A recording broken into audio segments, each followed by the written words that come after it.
Hello and welcome. I'm Dr. Adam Dorsey, a psychologist in Silicon Valley and the host of Super Psyched, a podcast dedicated to supercharging your life. Each episode contains fun, high-quality interviews with experts looking at psychology from all angles. Super Psyched is your tool to get more of what you want in your life and less of what you don't. Among the least pleasant experiences in life is feeling stuck. That stuck feeling comes in multiple forms, and we've all felt themes and variations of it. Even Dr. Seuss wrote about it in his book that is often given as a graduation gift, Oh, the Places You'll Go. If you've read it, you might remember the part about being in the stuck place he called the in-between place, which he also describes basically as excruciating. So even Dr. Seuss agrees being stuck sucks, and I can only hope he would have also said, being stuck sucks. It sucks in a house with a mouse, and it sucks on a boat with a goat.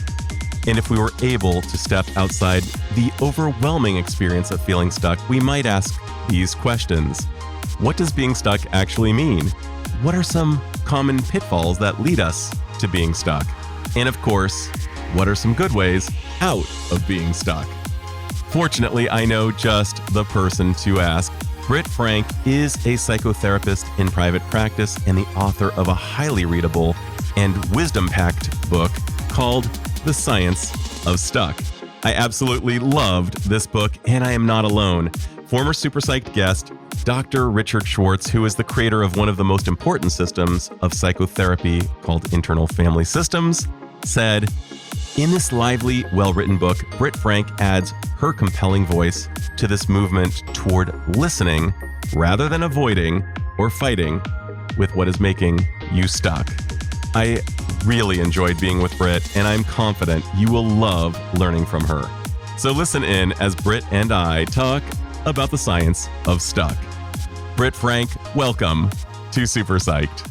Hi, thanks so much for having me. Oh, I am beyond delighted. I loved your book so much. And it's like one of those books that you read and you think, oh my gosh, I have a sibling out there who I've never met. And I'm so thankful to you for distilling so much of the complex research and putting it in such an understandable manner to the masses, and for citing stuckness as being really a major metric that all of us experience.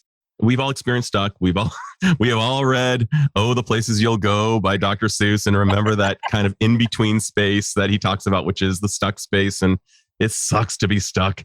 But let's hear how you would define stuck first off, just as a basic thing. So I would have called the book originally The Science of Trauma, but the word trauma, one, is so divisive. Two, it's become so trendy and so watered down that people think trauma means this, and it's only for a specific subset of people. Mm-hmm. And so not everyone identifies as a trauma survivor, but everyone knows what it's like to be stuck. So my definition of stuck, so my disclaimer is stuck is not you are living in a war-torn country or subject to oppression or poverty. Stuck assumes you have your basic needs met, relative safety, and nevertheless, you feel like shit. You're stressed. You're burnt out. You're overwhelmed. You know you should drink the water, but you reach for the wine. You know you should power down your screen, yet you're doom scrolling for hour 5. We do the things we don't want to do.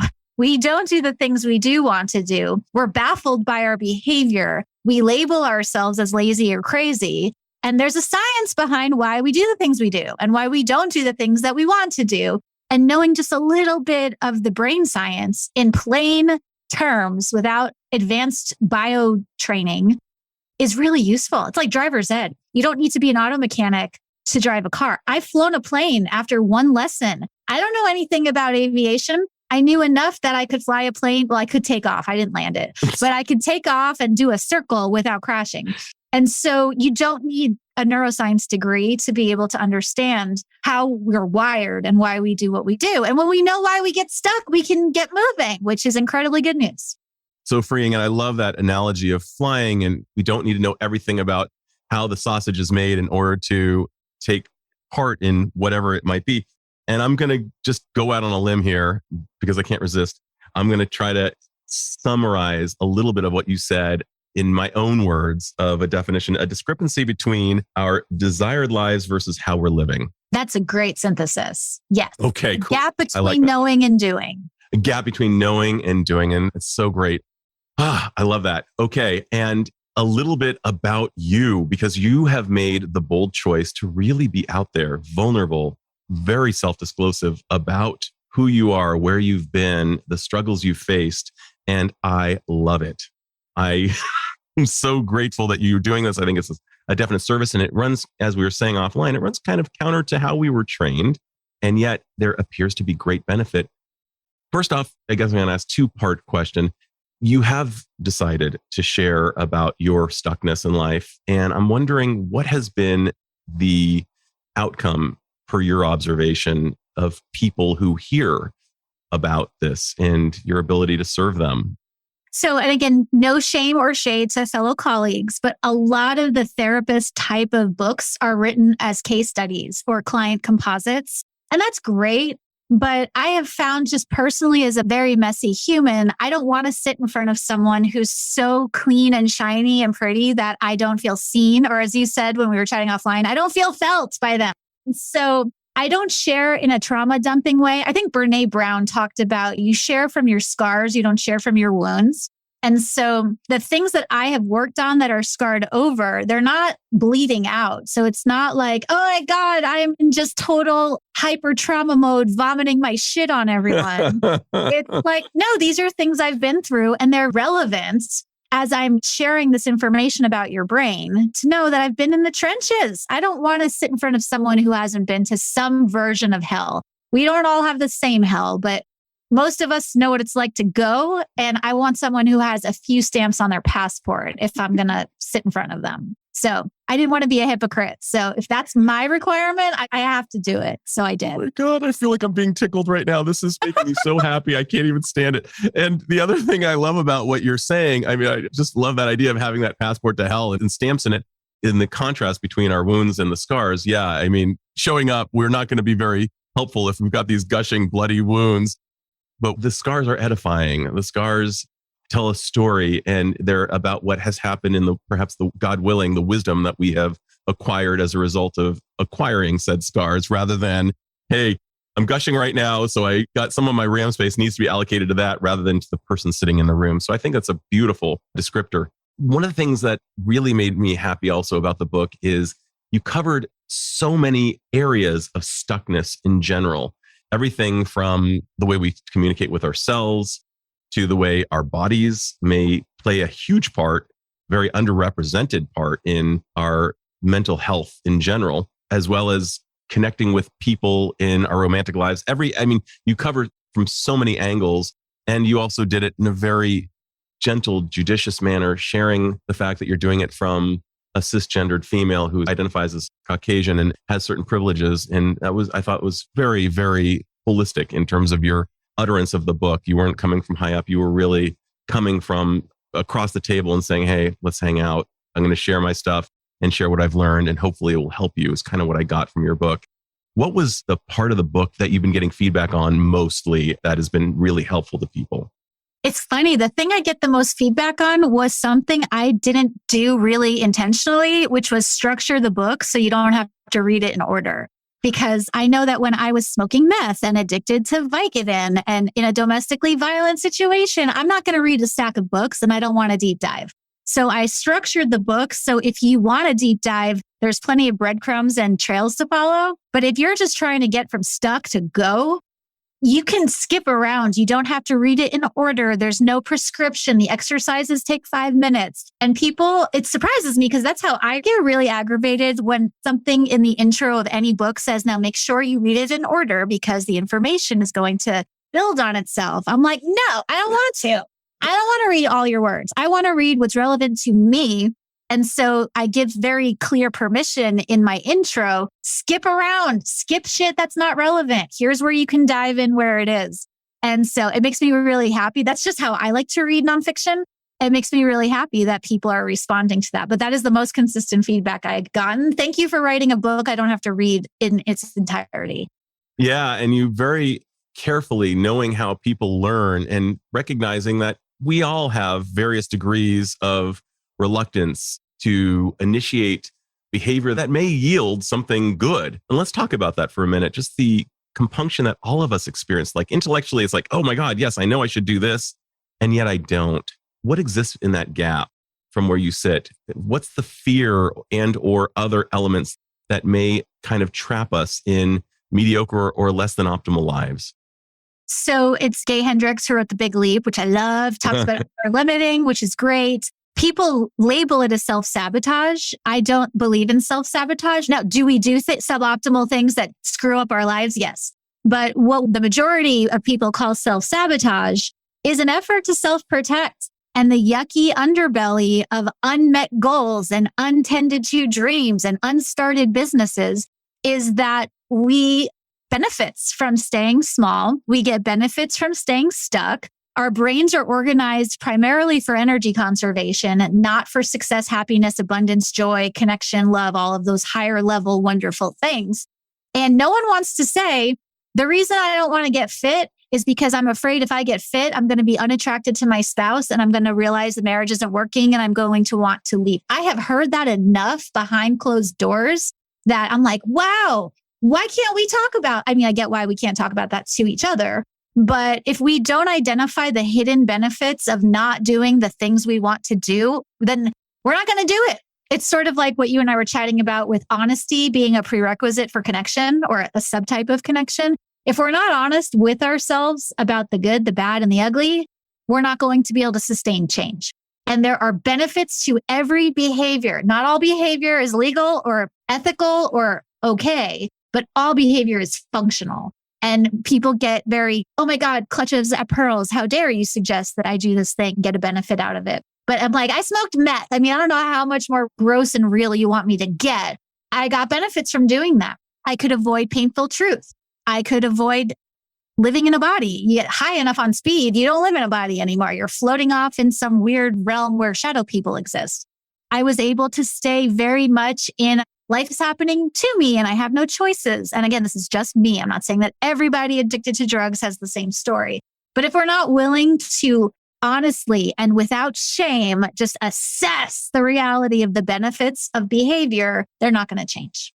And that might be terrifying. This is like a black belt level skill of being able to be honest with what's going on, because the honesty itself can hurt so badly. How can people fortify themselves to, what are some skills that you've seen help people identify something that they don't want to be honest about and really get into honesty? And I mean, lots of compassion on self-deception. I lived in self-deception and denial and everything from covert denial to outright lying and manipulation. Been there, done that, have the t-shirt. But I think the task of honesty is threatening because it implies we're going to have to do an action. Oh my God, if I admit I'm unhappy in my job, now I'm going to have to leave. So one of the things I like to do in my work with people is let's uncouple knowing from doing. Just because you're willing to get honest about something doesn't mean you, quote, have to do anything about it. You're going to have some choices to make, but becoming consciously aware of what's true anyway is going to give you more mastery over your organism, not less. Knowing what's true anyway is going to give you more sense of agency over your behavior, not less. But just because you admit to yourself that you don't like your job or that you hate this marriage or that you regret becoming a parent doesn't mean you have to do something chaotic or life-altering. But honesty with self about self is the fundamental task of mental health. And it feels like it's the root cause of so much. I'm even thinking about how our bodies will adjust when there is a pain point and we will begin to walk with a limp or with a tilt in our body. And unless we address the root cause, the body will continue to respond. And similarly, if we are engaged in a behavior that's not serving our life's deepest wishes, our life will somehow conform. But there's something even more nefarious at play here. Over time, we can tell stories to ourselves because of the benefits that we receive from staying small, almost a form of pablum that allows us to just be more committed to living rather crappily. And some of the things that you've even identified, like as a woman who has not having children by choice, that you don't get shamed by people who are happy with their choices of being parents, but you get shamed by people who are unhappy about their choices of becoming parents. And I think that's akin in somewhat to the kind of misguided stories that begin to foment over time that we tell ourselves about our choices that really were suboptimal in so many ways that it's kind of similar to limping over time.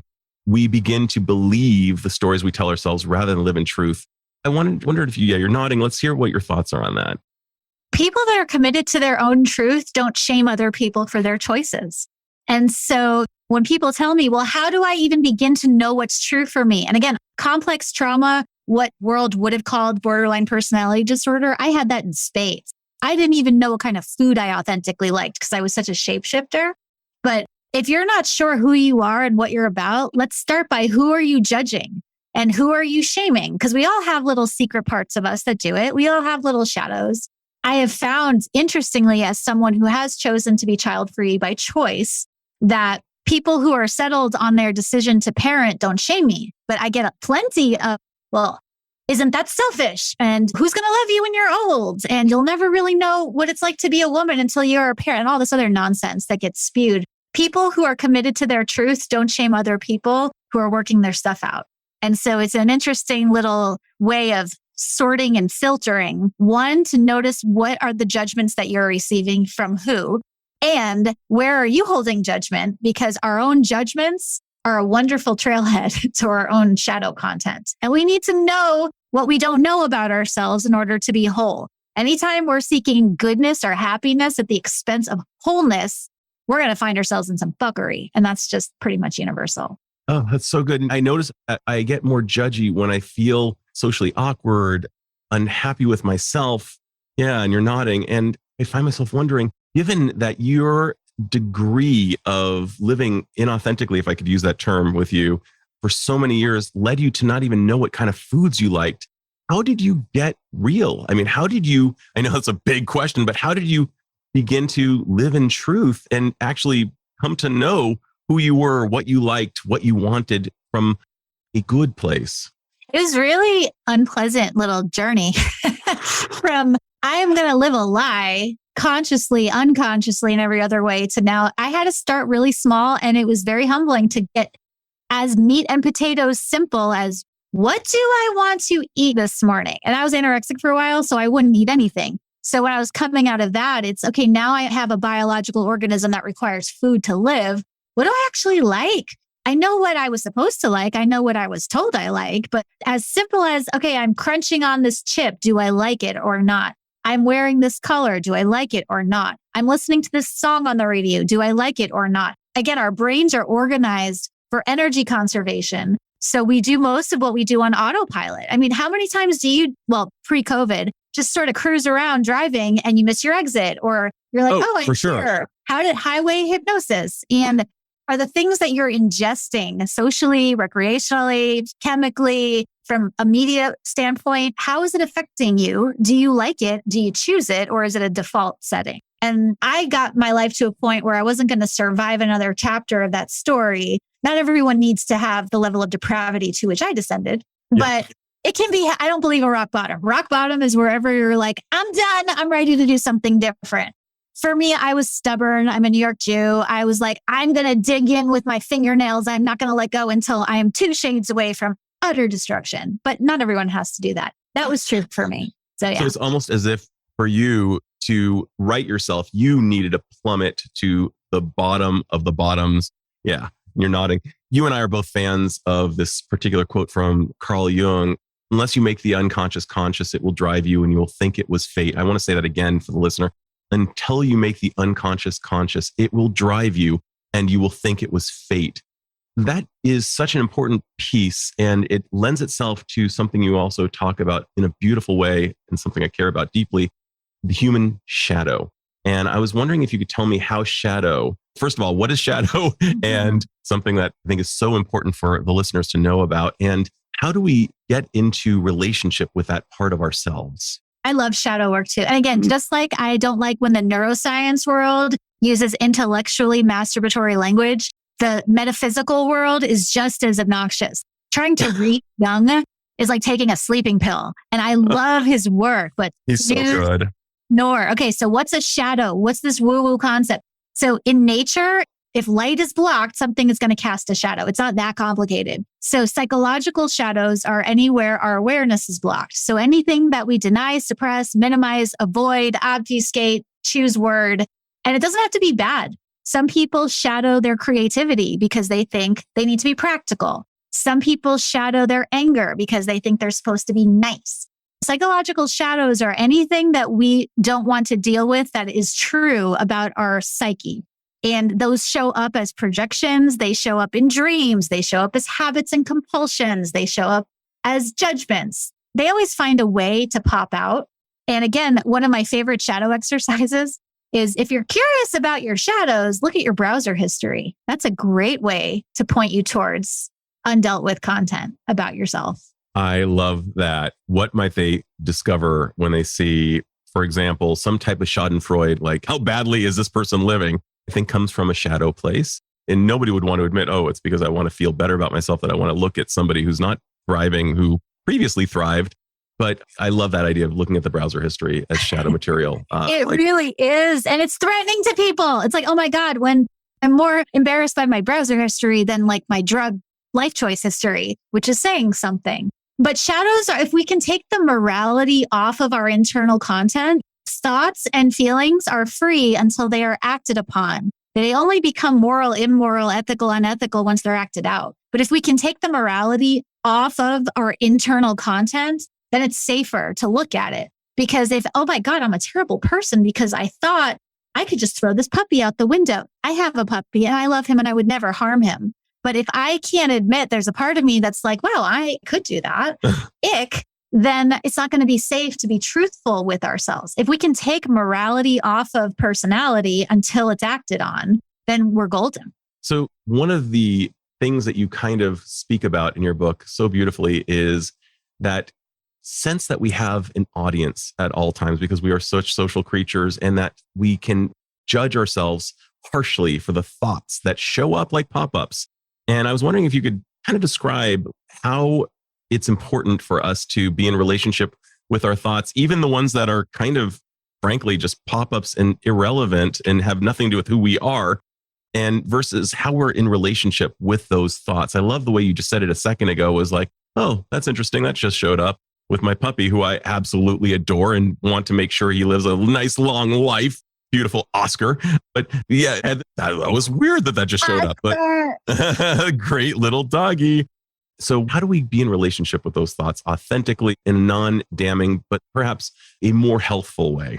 So I love that you teed. That was such a perfect segue into what's a tactical way of working with our thoughts in a non-shamey way.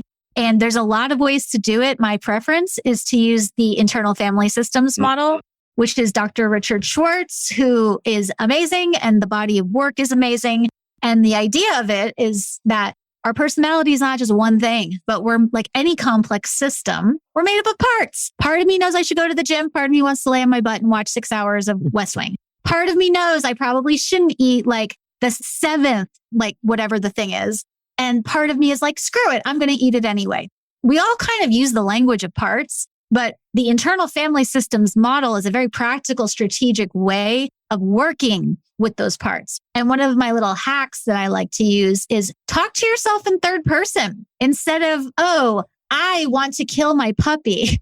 It's like, oh, wow, there's a part of me and she just had this really dark thought. Isn't that curious? And then I can create some space, some distance between me and my thoughts.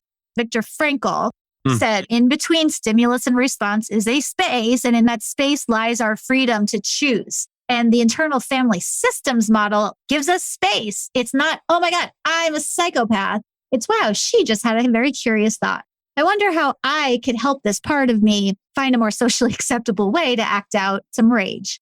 And then it allows us to treat our parts with the same compassion that we treat our loved ones, which we're not very quick to. And again, not all behavior is acceptable, but all thoughts are neutral until they're acted out. So if we can talk to them as if they're other people, which they are, that gives us a lot of freedom and a lot of choices. And I love the idea of saying to yourself, instead of, how could you think that? Oh, how interesting. He thought that in the third person rather than in the second person, you. And Or use, as you suggested in the book, using my name. Wow, Adam just had that thought. Isn't that interesting? I believe you also suggested the name or third person rather than second person, that somehow it takes some of the stigma, some of the sting out of it and allows us to have a better conversation with ourselves, which we do all day anyway. It's not a sign of psychopathology. And by the way, as you mentioned in your book, having multiple parts is not a sign of having what used to be called multiple personality, now called dissociative identity.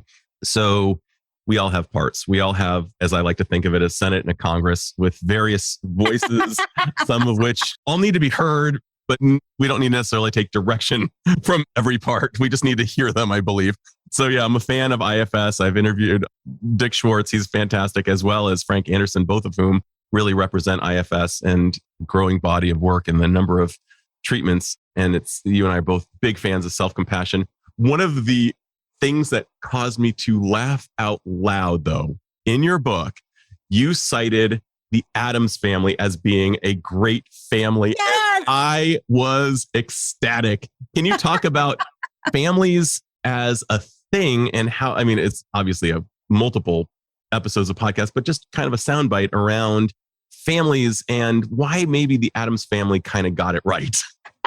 I love that you get that, because I usually get pushback on that. Like, what are you, crazy? Like, oh my God, you nailed it as far as I'm concerned. When I sat down to write the family chapter, I don't have a super awesome, healthy model to describe from my own personal experience. So I went to fiction. What's the healthiest fictional family? And if you think about what makes a healthy family, you have an open system where outsiders are welcomed in. The family members enjoy spending time together, but they also have their own interests. The Addams family, now granted, their hobbies are not great, like drinking cyanide will kill you for sure. But Gomez and Morticia are super into each other. Neither of them is looking outside the relationship for their needs. Like, those two have a lot of sex and they seem very happy with it. The children will play with each other or they'll play alone. They welcome in outsiders. They're a multi-generational family living harmoniously under one roof. I always wondered why I love that show so much. And it's not because I'm dark and twisted, even though I have parts who are. It's because they're actually a model of a really awesome, healthy family. I totally agree. And what's so sad about that is that the healthy family, the way they comport themselves, was kind of lasted in this kind of terrifying Morticia world of people who drink cyanide. Anyway, I'm just taken by that. PR perhaps was a little bit off point, but maybe if we can get beyond it, I'm so glad. I mean, if nothing else, one of the things that you and I need to do is propagate the message that the Addams family got it right.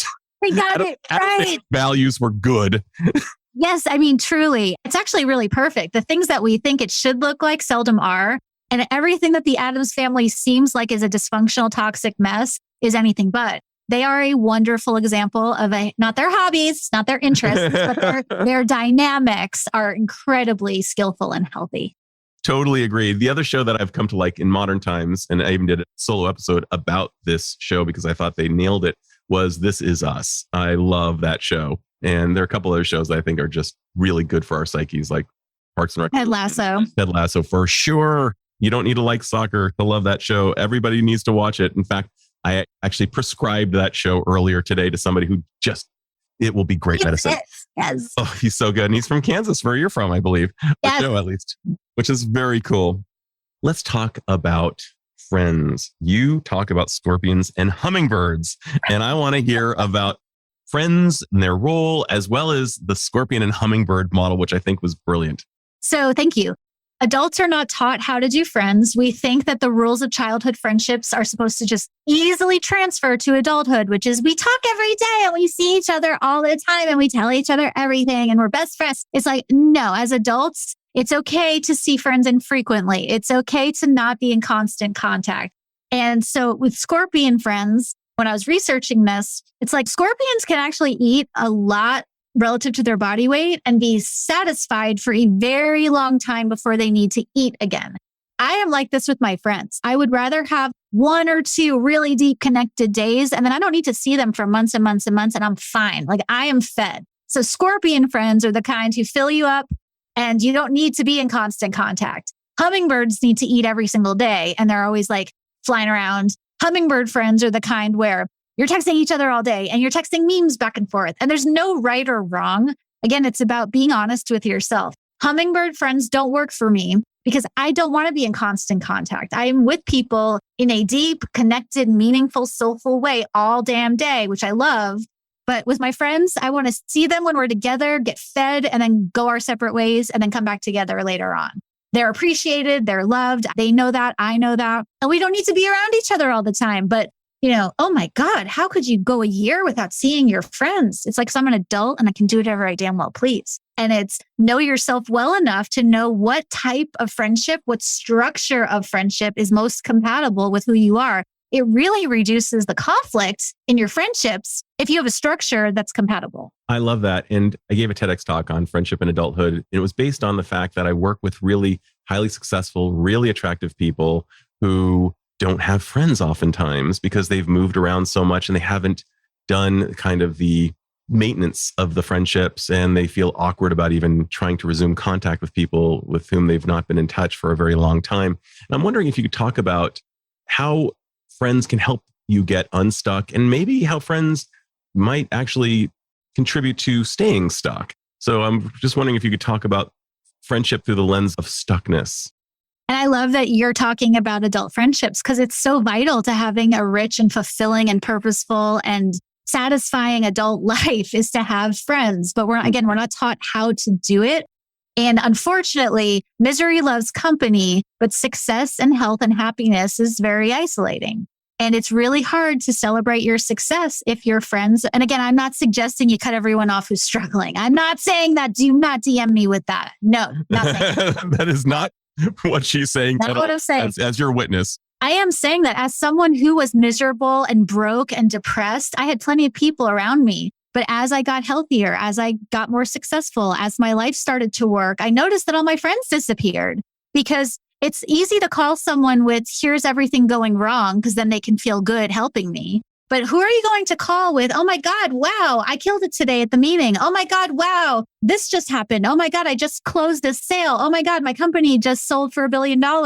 That is a very, very and I also have a similar population as you. It's very lonely to be successful and not be able to share that. Because if you're not friends with people who are aware of their own jealousy shadows enough to at least name it, then the friendship is not going to work. I have a dear friend who I love, amazing colleague, and I have parts that are jealous of her and her work. And I can say to her, oh my God, I'm so excited for you. Don't worry, I'm managing my jealous parts. They're projecting, I've got them, and I can hold space and be happy for you.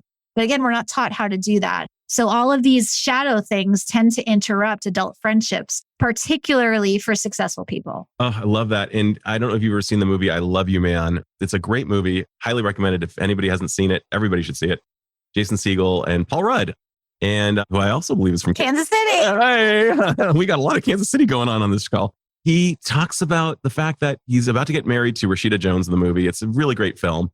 And she realizes that he has no friends and she has a ton of friends. It's not always that way, but oftentimes divergent quality between genders is that men have a little bit more difficulty sustaining those friendships and the women have lots, and it can put undue burden on the relationship and the marriage. And you were talking about, I love that idea of that shadow jealousy, that envy that we can feel, and knowing it and naming it, at least to ourselves, and recognizing that it could interfere with our ability to really be champions of our friends as they go off. And I think it really stems from the idea that, that social comparison, as well as the possibility that, oh my gosh, if my friend really takes off and the books really sell, will they still want to be my friend? That vulnerability of, will they abandon me? And just knowing that is really important, and perhaps having a framework through which to talk about these fears in the relationship, knowing that the relationship itself is a container that can sustain a conversation like that.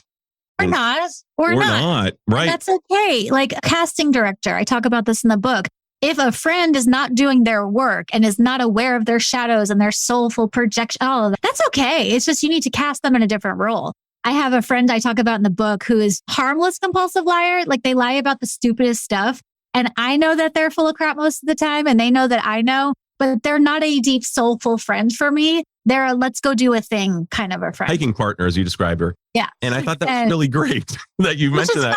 Which is fine. If I take a spill on a mountain, this person is going to be able to get me to safety. Emotionally, they are not available for authentic, deep, soulful, meaningful, whatever. And as adults, you don't have to only have level 10 friends. There's absolutely nothing wrong with having fun, do things with friends and soulful friends and friends who fall in between. But again, we're not taught that it's our movie and we can cast it accordingly. The role that we want someone to play might not be compatible with who they are or who they're choosing to be. And that's okay. But yeah. And the model I chose was superheroes. You don't expect Aquaman to be able to fly like Superman. And similarly, I don't expect my buddy who I watch sports with to talk about something deep and psychological, perhaps. Maybe they can, but maybe they are my sports watching buddy and they understand sports in a way that makes me feel so connected to the sports and we have a great time together. And that's the limit. And he's not going to help me move. He's not going to help me talk about my deep existential concerns, but he will be able to geek out to sports with me.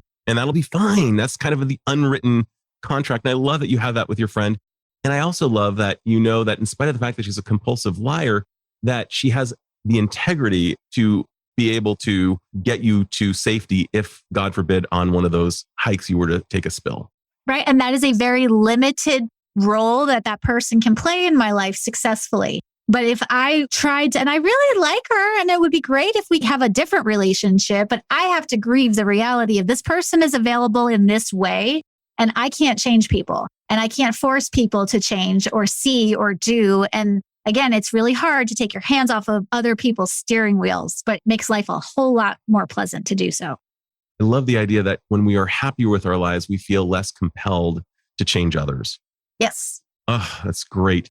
I've got to ask you, is there anything I should have asked but haven't yet?